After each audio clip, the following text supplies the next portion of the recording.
back to EDH Deck Building. I am your host, Demo, and believe it or not, I got some more spoilers to talk about, and I don't know what's going on here. Seriously, like we had Domineer United come out, huge set for Commander especially, lots of Commander stuff there, and then we had like a week off, and then we had the Warhammer 40k Commander decks, which are obviously specifically Commander content, and we had that, and then we had just a few days off, and then all of a sudden they started spoiling stuff again. I don't know what's going on here, why they're pushing out all this product. It's almost like they're doing a going out of business sale or something. Like, what is going on? Like, is it that time of season? Is it like the season of selling lots of stuff? Usually that kind of stuff happens before Christmas. I don't know.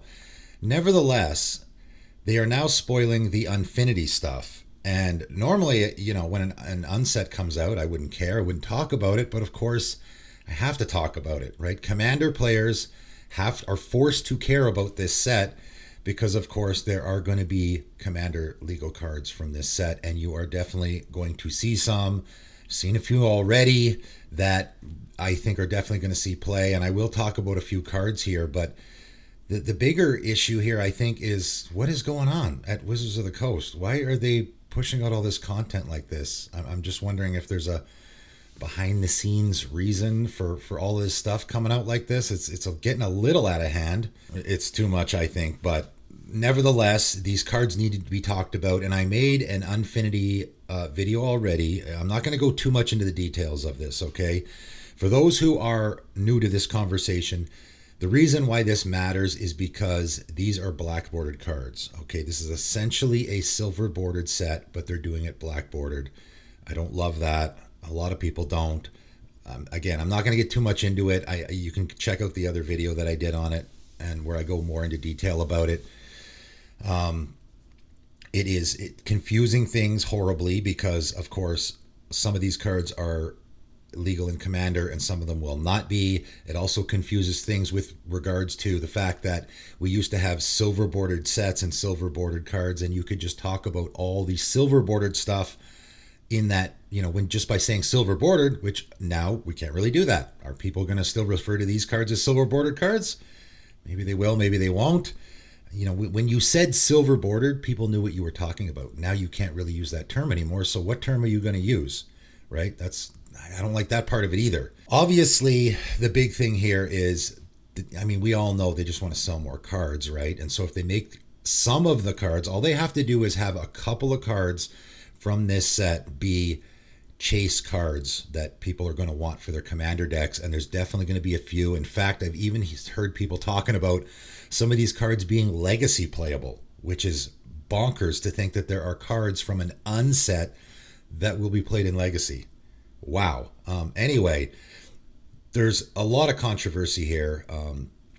Overall, I don't love what's happening, but I'm going to try to be somewhat reserved in my opinion here. I'm going to try not to be too negative, okay? So let's look at some cards first off. So we have Centaur of Attention. The names are incredibly clever, by the way. I always thought the names, you know, all of this is very funny. I like looking at these cards and laughing, and they're funny. I would never play with them.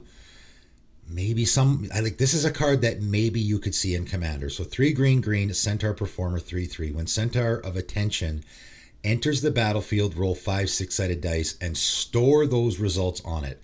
So that already we have wording here that I don't know how it fits in the rules. We've never heard that wording, store. So is that a new, what does that mean with the regards of, like, this is why the uncards, you know, things can get really confusing because now you have cards that have wording that doesn't normally fit into the game, right?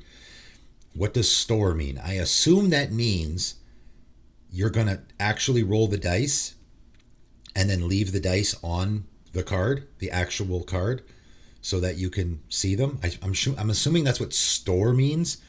We've never seen that before though, right? At the beginning of combat on your turn, you may re-roll any number of Centaur of Attention stored rolls or stored results.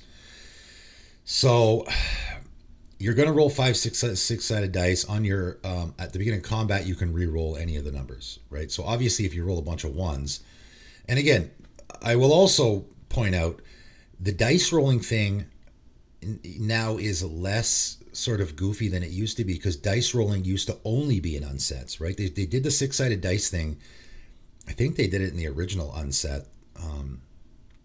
They definitely had done it in that before. We hadn't seen it in Magic, but then Forgotten Realms and all the D&D stuff came out, and they brought the D20 rolling in, right? And the D12s and all that. So now dice rolling, which was never a thing outside of an unset, has now become more usable, right? And there's actually commanders that care about dice rolling. So that also kind of is significant, I suppose.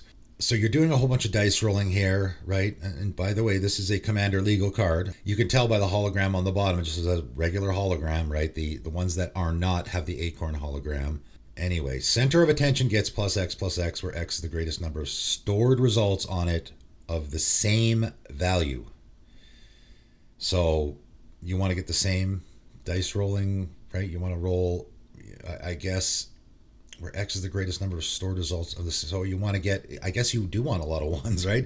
If you get all ones here, your Centaur of Attention is going to get plus 5, right? Because you're going to have 5 ones. Yeah, so you don't necessarily want a high roll, you just want the same roll. Overall, it's not a great creature, but it's, if you had a dice rolling commander in green, so I guess who's the Gruul guy, the that creates the dragons? That guy cares about dice rolling, so I guess this could fit in that deck, sure, because you are doing a lot of dice rolling on this card. So I guess it would be a good fit in a deck where you want to be rolling dice frequently, because it does do that. Just on its face is not great, because I think the maximum you can get here is plus 5, if I'm reading this correctly, which is good, but a vanilla 8/8 creature in Commander is not great.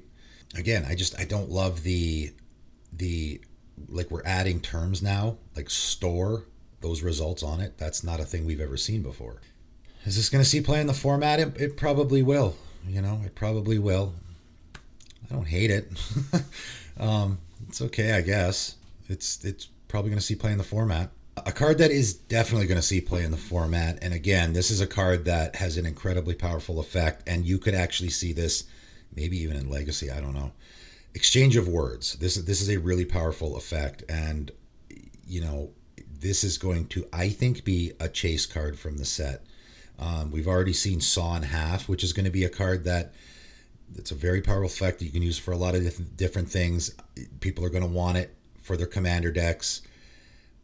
That will be a card that people will try to get their hands on. It's probably going to be expensive. I think this is going to be another one. So 1 blue enchantment. When Exchange of Words enters the battlefield, choose 2 target creatures.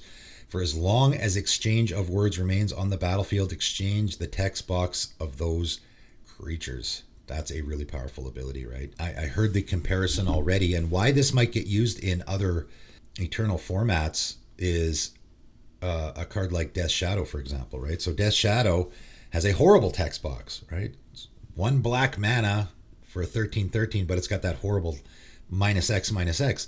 So if I swap out, right, say I have my Death Shadow in play, and it has like -12, so it's a 1/1. Now I can swap the text box of my Death Shadow with any other creature on the battlefield, right? It can be it doesn't matter what it is. It can be a vanilla creature. All I need to do is get rid of the text box on my Death Shadow so that my Death Shadow no longer gets -X. It's now, even if it's just a vanilla creature that I'm swapping with, I now have a 13/13 creature for 1 black mana. That's amazing, right? More to the point, I'm likely going to kill that other creature too, right? Whoever my opponent's creature is now going to get -X, so that's probably dead. So this now becomes, I get a giant creature and I've killed my opponent's creature. Is that worth putting in like a legacy deck? Maybe it is. I don't know. I guess we'll see. And by the way, that makes it worse, right? Whenever you have a commander card, a card that is, and I mean, geez, I could even go down the road where I don't even love that commander cards are legal in Legacy. I don't love that either. Because now all you do is you have these Legacy players that are going to go after this. There'll be this one specific card that happens to work in Legacy that now all the legacy players run out and buy, and that it makes it way more expensive, right? I don't love that either, right? Especially when, and these cards aren't specifically for Commander. I'm not saying that, but that's sort of a separate argument. I'm going off on a tangent here. This card is really good, and it little on the goofy side, but all in all, this is almost a card that I could see not being in an unset. Almost, it's a little, again, when we get into the actual rules of the game, it can things might get a little confusing, but you're just gonna have, whatever is in the text box. Does the flavor text go along for the ride? I don't know. Doesn't really matter, obviously, in pretty much every situation outside of uncards, because uncards actually care about flavor text. But just think about, your opponent has a Vorinclex, right? Your opponent has a Vorinclex.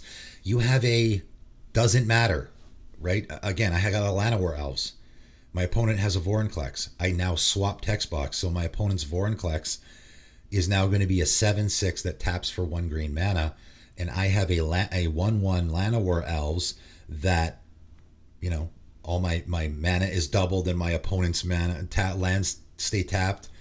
That's an incredible. So you're getting this is sort of a clone effect in a little bit of a way, but it's even better than a clone effect, because not only am I copying my opponent's creature, essentially I'm copying my opponent's creature, but I'm also stealing it from them. So it's sort of like I'm stealing my opponent's creature in a way. Avacyn, again, another one. You just think of the really powerful creatures that are used in this format. I could use a clone effect where I just copy it. So now I have an Avacyn as well, or I have an Elishnorn or whatever. In this situation, you're actually stealing it. So now I get all of those abilities. And again, you can get into the situation where it's even more beneficial with the Death Shadow thing, where I got a 13/13 creature, right? There's those scenarios as well. So yeah, this is a fantastic card. It can be used in almost any commander game. This is going to be a really helpful ability to have. Really powerful effect that you could use in any commander game. This is going to be, I think, a chase card from this set. I don't know how many people are going to go after this, like these Unfinity cards. For me, I'm looking at this card going, this might be one I would actually play, right? This and Saw in Half are the two cards that I've seen where I'm like, okay, these are fantastic in a whole lot of commander decks. People might want to go after them. And so that might be the case. So again, one of the reasons why I'm talking about this video is be prepared. Be prepared for someone to show up with a card like this at a commander game, because it's going to happen. You're going to run into this card in a commander game for sure. Okay, let's talk about some cards that I am less enthused about. I'm not super enthused about a lot of this, but now I'm really getting, because now we're talking about commanders here. The Most Dangerous Gamer, 2 black and a green human gamer guest, 2/2, has Death Touch. Whenever the Most Dangerous Gamer enters the battlefield or attacks, open an attraction. What does that mean, right? We'll get to the rest of the card here. Whenever you open an attraction, put a +1/+1 counter on the Most Dangerous Gamer. So again, we're just doing that same mechanic, whatever it means. Whenever you claim the prize of an attraction, destroy target permanent. That sounds pretty good. And honestly, I know people might not be happy with me about this, but I don't even know what this does, and I don't care. I'm not going to, what does it mean to open an attraction? What does it mean to claim the prize of an attraction? I don't know, and I don't care, because I'm not gonna.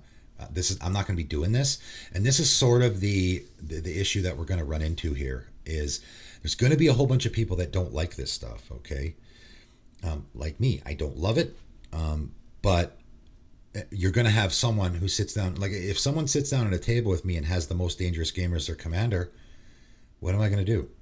Am I going to be like, I don't want to play against that? You are going to run into that situation. They have these attractions here. I mean, I don't know what they mean exactly. I mean, it looks like this one, Drop Tower. It's an attraction. When you visit it, target creature gains flying until end of turn, or until any player rolls a 1, whichever comes first. I assume the person who's going to be playing this commander is going to know how it works, and I'm going to have to take their word for it. Just like you do with a lot of things, right? There's a lot. When you sit down at a commander game, you don't understand how all the rules. A lot of people don't understand how all the rules of the game work, and you just trust that the person who you're playing with is doing what they're supposed to be doing. There's a lot of that going on, of course. It's always the case. There's a lot of trust involved in a Magic game. A lot of times, especially when you're playing in a casual format and you're not in a sanctioned tournament with a judge hanging overhead to make sure everything is done correctly. I'm not gonna do the research here and look into this and see how. I just don't care. I don't want to. it seems needlessly complicated. Maybe it's not that complicated. I don't want to do it. I just don't want to do it.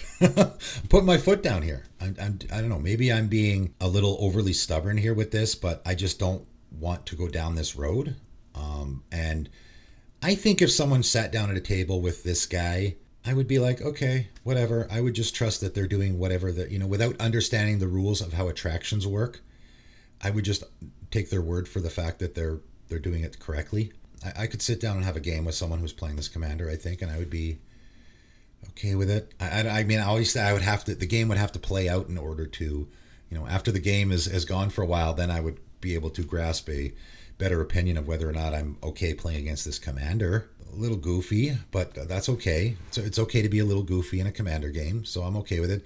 It really is going to come down to people's personal preferences, like it does with a lot of things, right? Like it does with, am I okay with a necropotence in a casual game? Again, that's just if I'm playing a casual game and a guy's got a necropotence, am I going to be not very happy about that, or am I going to be totally okay with it? Again, it's just personal preference. So we're already in that situation. When you're playing casual commander, you're already in the situation of there are cards that I don't want my opponent to be playing. I just don't want to see them in a casual game. These cards are going to fit into that category as well, where you're going to have cards that are dealing with stuff that you don't want to have to deal with, that people are going to be showing up. And again, this could be in the 99 of a deck as well. This doesn't have to be your commander. This could just be in the 99 of a deck. So you're in the middle of a game, someone pulls out this card, what are you going to do? You're just going to be like, this sucks, I'm out of here, and scoop and walk away? Or are you going to be okay? Like, this is already the situation that we sort of have already. I don't love the animosity that this is going to create, because I know it's going to create some. I've read the comments of the Unfinity video that I already did, and I know there's going to be animosity here. I don't love that. I don't love creating unnecessary animosity in a casual game, that's supposed to be fun for everyone like this. And I know there's going to be people that are like, what's the big deal? This is just fun, blah, blah, blah. You're like, great. And that's fine too. But that's why we had silver bordered sets, right? We had silver bordered sets for people that liked all this goofy stuff, and they could go do that. That's why we kept it separate. Now we have the overlap, and that's why I don't love that. It gets worse, right? It gets worse. So let's look at this commander. Ambassador Blorpity Blorpoop, or something. 3 green and a blue, alien advisor guest, 3/3. When Ambassador what's his name enters the battlefield, you get 3 stickers. And again, if you're looking at that, you're not gonna, if you're new to the game and you look at that symbol, you're like, what is that? You don't even know what it is, right? And I don't like that. I like, this is another reason I don't love companion and stuff. Like, what it says on the card should be enough to explain to you what it does, right? I don't want to have to go and Google what this means and read 3 pages about how this mechanic works. I don't like that. That's why I didn't look up the attraction thing. I don't want to have to do a research project to find out how a certain card works. It's too much. I don't want to have to watch a 5-minute video either. I guess maybe I'm just old school that way, but I like what it says on the card should explain to me what's going on. And this is not explaining at all what's going on, right? This guy I really don't like. And again, this can be your commander, okay? Then you may put a sticker on an online permanent you own. So that's what it means, right? It means stickers. Again, you can't, from reading that, it doesn't tell you that. And yes, you are actually physically peeling stickers and putting them on your cards, for anyone who hasn't seen that yet. They got some here that they've come out with. Trendy Circus Pirate. And again, I don't know what any of this does. I don't care. I'm not gonna ever be doing this. For me, this is where I draw the line. I don't think I can do it. I don't think I can play a game with somebody that is putting stickers on their cards, or especially on my cards. I mean, I don't know how much there is of that. Like, this almost feels like a different game to me. It doesn't even feel like Magic at all. At the beginning of each combat, you may have Ambassador, what's his name, base power and toughness become equal to the total power and toughness of all stickers on permanents you control. Okay. For me, this is where I draw the line. Again, we all have to, just like with the casual commander thing, right? I don't want to do the sticker thing. I certainly don't want people putting stickers on my cards. This is not happening. you all, everyone has their line, right? How much? What are you going to put up with in a casual commander game? Are you going to put up with a Manivault? Are you going to put up with a Necropotence? Are you going to put up with a Tabernacle? Right? I'm not. If someone plays a Tabernacle in a casual commander game, I'm like, yeah, I'm not. I'm good. I'm done. That's it. Right? Everyone has their line. Everyone has it. Right? And I know people, everyone's going to have the comments of the old man yelling at clouds and all that. I mean, everyone has their line, guys. Everybody has, like, you're just okay with everything, or you're just okay with whatever. People can just do whatever they want in a casual commander game, and you don't care. Okay, good for you if that's the case. But I think everyone has their line. Everyone has their line of what casual command. Like, you want your someone casting an Armageddon in a casual commander game? Probably not. A lot of people do not. Some people do. I actually would be okay with that in certain situations. I would not be okay with this. I would not be okay with the stickers. That's my line. That, for me, that's where I draw the line. Everyone has their line. You don't want someone playing hardcore stacks in a casual game. You don't want someone playing mass land destruction. You don't want someone playing super powerful or expensive cards. Everyone has their lines. Everyone has their opinion on what they want to see in a casual commander game. I don't want to see this. I don't want someone putting stickers on cards and particularly putting them on my cards if that's the case. And again, I know people might think, well, as a content creator, I should be doing the research on this. And no, I'm not doing it. I really don't want to take part in any of this. At the same time, though, we will be seeing this. So everyone has to decide for themselves, right? We all are going to have to. I mean, this is the situation they've created here. We're all going to have to decide how much we're going to put up with in a casual commander game, right? Are you okay with the sticker thing? Some people are going to be, and some people are not, and that's just the way it is. And if you are the person that wants to play the sticker commander or the attraction commander or whatever, great. But you can't get upset at someone else who doesn't want to do that, right? And that's the thing that drives me crazy. If I'm okay with an Armageddon in a casual game under certain circumstances, I totally understand why some people aren't. I get it. I'm not going to get upset at someone else because they don't want to see an Armageddon in a casual game. I totally understand. I like stacks. I think stacks is a very useful part of Magic.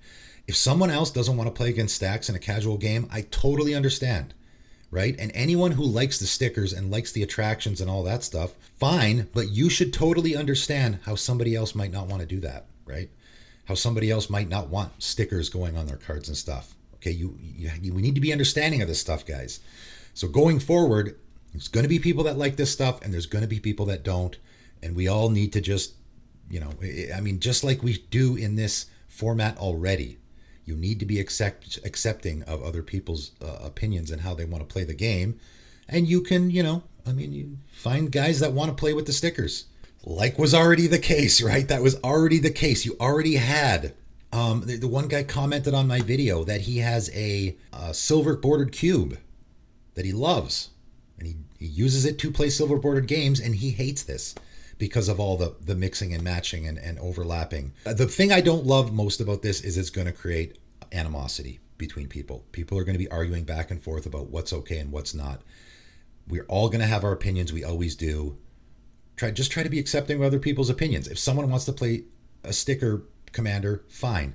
If somebody doesn't want to play against your sticker commander deck, you should be fine with that too, right? So, all right, that's it for today. Let me know what you guys think of this stuff in the comments below. I don't know if I'm going to make another video about Unfinity. I might, after they spoil it, I'll make a video about all of the cards that we'll see in Commander. Because like I said, there are a few that are definitely really good in the Commander format. I don't know how much more I'm going to talk about this. I don't really love talking about it, to be honest, but it is relevant. It needs to be talked about because we are going to see this stuff in the Commander format, right? So let me know what you guys think in the comments below. That is it for today, and thanks for tuning in.